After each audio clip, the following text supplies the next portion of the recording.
Good afternoon. Some time ago, myself and maybe in 312 got into a heated discussion about Riplinger and her quotations and her scholarship in general.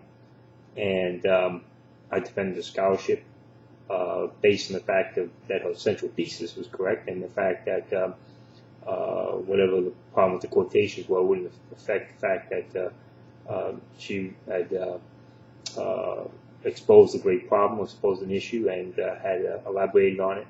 And in fact, what she was saying was true, that Westcott and Hort were heretics, and that they had been involved in spiritual activities, and that was the basis of the modern, their text came from corrupt manuscripts. And I had looked at some of the quotations in the actual work, but I hadn't checked the appendix work, and so I went through that today, and I wanted to go through that. And in all honesty, the appendix is really not done very well at all, and she could actually remove this. This is really not proving her point in any way. I'm going to go through some of these things very quickly. If anybody has the New Age versions, my edition is the first edition. I don't know if she's changed anything since then, but I'm going to go through it quickly. This is supposed to be a chronography of before, as they get to the creation of the corrupt Greek text. He took a strange interest in Mormonism, procuring and studying the Book of Mormon. That's true. That is stated in that. In the evening, I go to Tom, to the wizard, but he dare not perform before us. That's correct. I checked that quote out. In 1846, his diary tells of a walk to Girton with C.B. Scott, in which metaphysics was discussed. That's no question Westcott was involved in positivism. That's pretty open.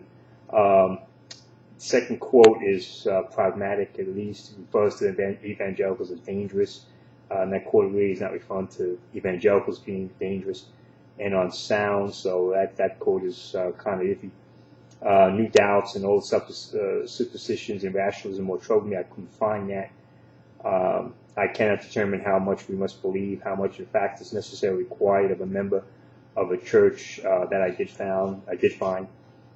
1847, so wild, so skeptical am I cannot yield. If the quote is true. And speaking of heretic, Dr. Hampton, he says, if he be condemned, what will become of me? 1848, okay, not from Westcott. I'm just looking at Westcott, I'm not looking at Hort.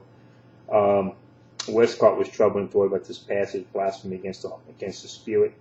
And that quotation is true. I checked that. 1852, Westcott, speaking of Revelation, admits on this, my views are perhaps extreme. Was this referring to how we view the Revelation in a double sense? So it's a hermeneutical issue, and we actually been put in there. Referring to the traditional Greek text and currently in use, Westcott says, I am most anxious to provide something to replace them.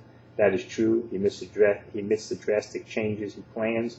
He calls out proposed recension of the New Testament. That is true. He did say that. 1855, how certain I should have been proclaimed a heretic. He did say that. 1858, no doubt there was an element of mystery about Westcott. And in this case, what the quotation is, the mysteries of war. This is very favorable to Westcott and not a negative connotation about him. And I don't know if this is an issue of printing, but there should have been a break with 3 dots, 4 dots, because this doesn't follow right after that. He took his turn preaching in chapel, but he dreaded and disliked the duty and was quite inaudible. That's true, but of course, inaudible just means he had a low voice. Doesn't mean that had anything to do with losing his voice. Let's see here. I trust me, I'm going to say I scaled some scheme. That's okay. I looked at the Christian Observer's condemnation of my heresy. That's true. But it wasn't that strong condemnation in the context.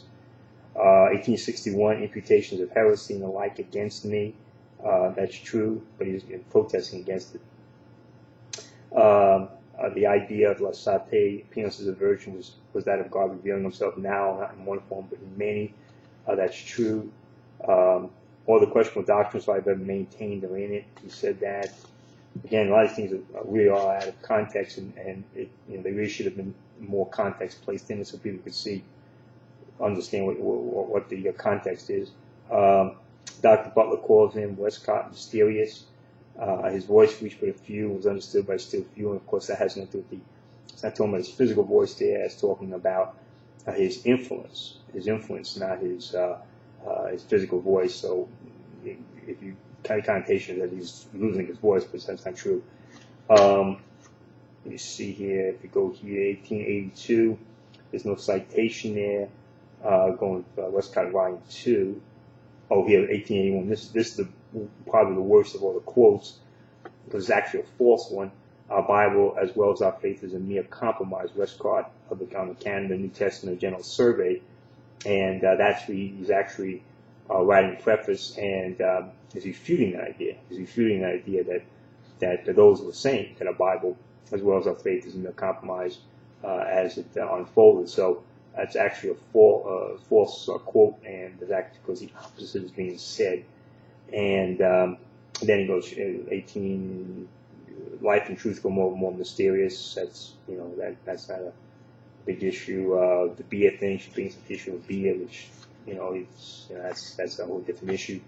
And 1899. But from my Cambridge days, I've read the writings of many who are called mystics with much profit, and that's true. So this Appendix A is a very poor appendix. There's no question about it. The quotes really are taken out of context, and in some cases they could be true in what they're trying to say, but they're not really fairly quoted.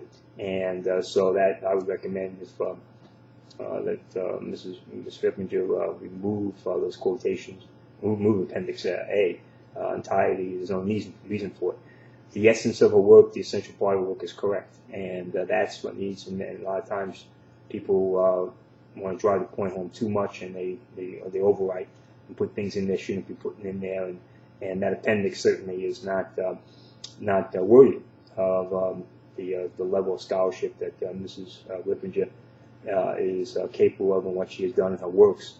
So that in that case, these quotes do not meet a high standard, and for those reading New Age Bible versions, I would just ignore them. They don't prove anything.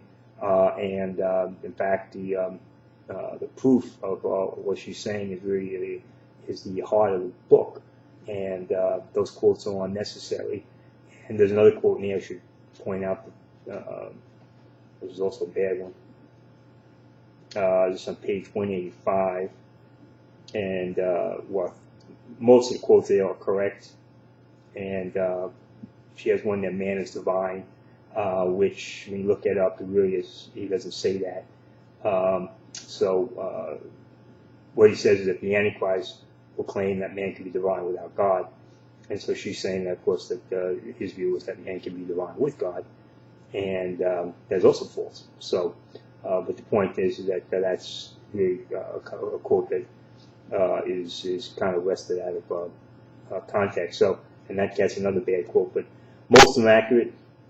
So I looked at the Hort quotes, I looked at the Westcott, and so those things are, those quotes are accurate as far as the point that the heresies that the Westcott was involved in, those are factual, and the work itself is a classic work, and the essential thesis has never been refuted, that there is a spiritual issue with the new modern versions, and that Satan is behind those versions.